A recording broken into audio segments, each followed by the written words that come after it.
Where were you born? Well, I was born in Ethiopia, in Addis, actually in the countryside, in Addis Ababa, and uh, in 1954. The next question is, what was life like in Ethiopia at the time you were there?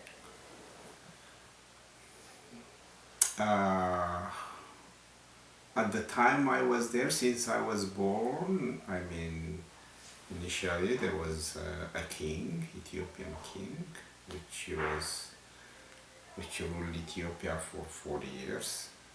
Actually, when I finished my high school, I received my diploma from him.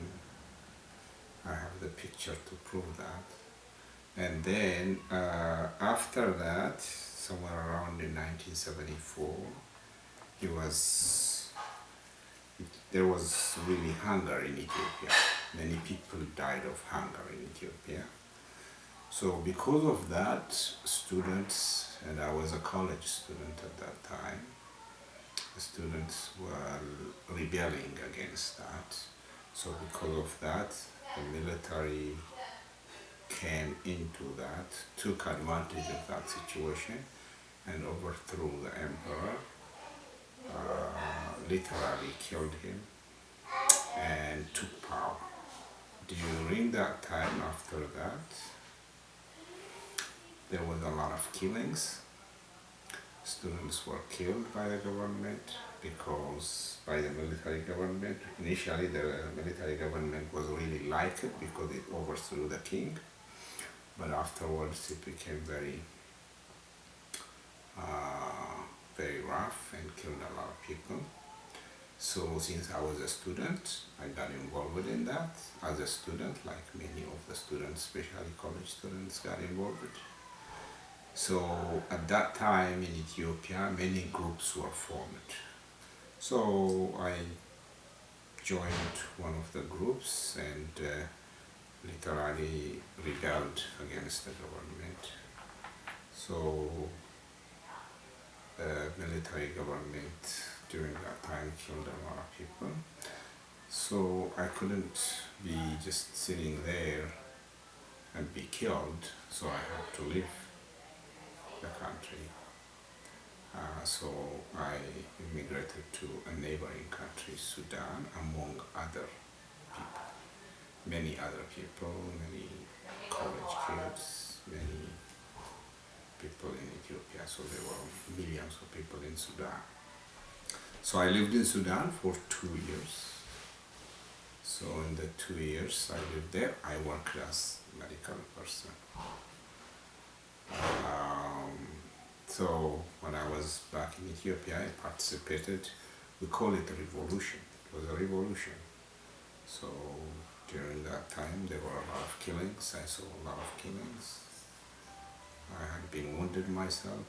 So, but that past took a few years. So I came to the Sudan in 1982. I applied to the United Nations. I was accepted to come to the United States.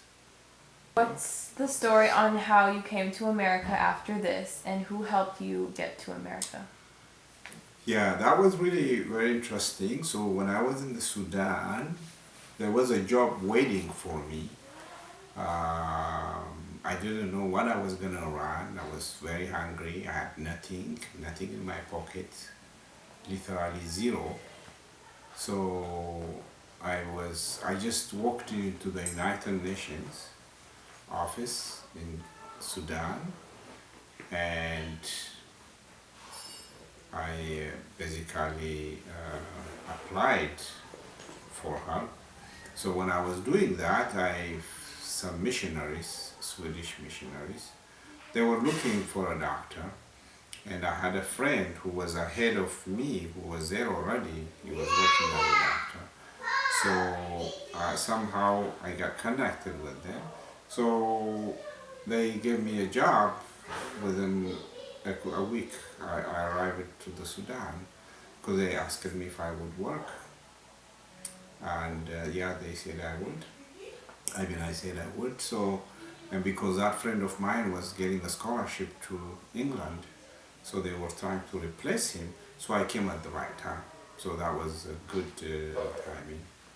In actuality, he had some information I was coming, so he told the Swedish that I might be coming, so to take over his place.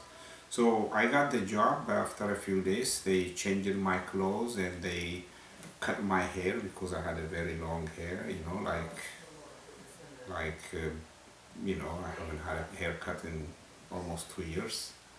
So I started working as a doctor there. So I saw a lot of things when I was there, a lot of the refugees, a lot of the people who left home, they were coming to my clinic. I saw a lot of Jewish people also airlifted to Israel by because there were a lot of there is the lost tribe. If you know the Bible, there is one tribe that was lost, and that is in Ethiopia. And during this time, they were also persecuted. They were killed a lot, so they migrated to Sudan.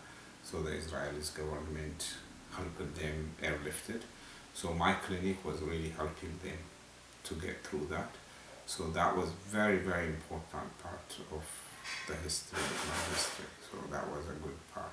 But I was there for 2 years, so the United Nations got me to come here after that. So they paid for all my, Catholic Church paid for my ticket, and they told me if I am successful I will pay back, and I did pay back after I got a job here. So they made me come through in New York to San Diego, and I said in San Diego. So in San Diego, basically, since I was started medicine back in Ethiopia, I wanted to make sure I could go. I wanted to go to medical school. So there are 120 medical schools in America, and I applied to all of them. All the money I got as a support, I used it for staff. So I applied to all 120 medical schools.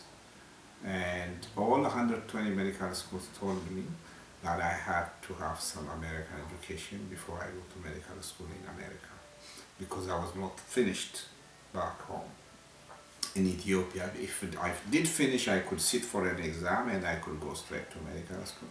But because I didn't finish, so I had to go through undergraduate. So I started without wasting any time.